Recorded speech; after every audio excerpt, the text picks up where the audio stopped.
कभी भी दीपक हमें नीचे नहीं रखना चाहिए, कुछ ना कुछ नीचे ज़रूर रखना चाहिए। चाहे फूल ले लें, अक्षत ले लें, तभी जा कर के नीचे हमें दीपक रखना चाहिए। अगर हम ऐसा नहीं करते हैं तो हम जब अगला जन्म होता है तो अगले 7 जन्म तक हम अंधे ही पैदा होते हैं। तो इसीलिए हमें मंदिर में, चाहे मंदिर में पूजा कर रहे हैं, चाहे कहीं भी, हमें दीपक डायरेक्ट नीचे नहीं रखना चाहिए। कुछ ना कुछ आसन ज़रूर लगा के फिर हमें दीपक वहाँ रखना चाहिए।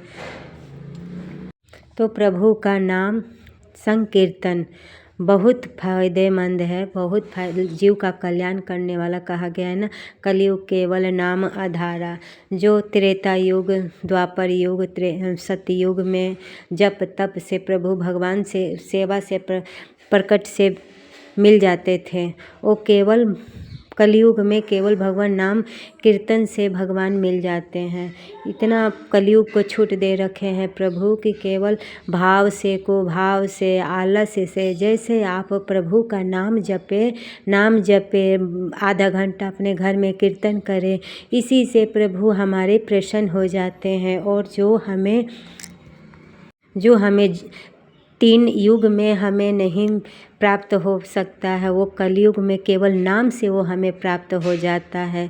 तो इसीलिए कलयुग में भाव से, कुभाव से, चाहे जैसे भी आप नाम, प्रभु का नाम लेते रहें, प्रभु का नाम संकीर्तन करते रहें। इसीलिए कलयुग में कहा गया है जप तप पूजा पाठ कोई मायने नहीं रखता, लेकिन मायने है तो केवल प्रभु का नाम। केवल सोते जागते उठते बैठते प्रभु का नाम में ही हमारा कल्याण है। सबरी माँ भाव से भजी तो प्रभु को पा गई। रावण और कंस को भाव से भजे तो भी उनको सद्गति ही मिला ना। तो प्रभु तो हमारे दयालु हैं, चाहे कैसे भी आप लो, लेकिन हाँ, नाम मायने रखता है।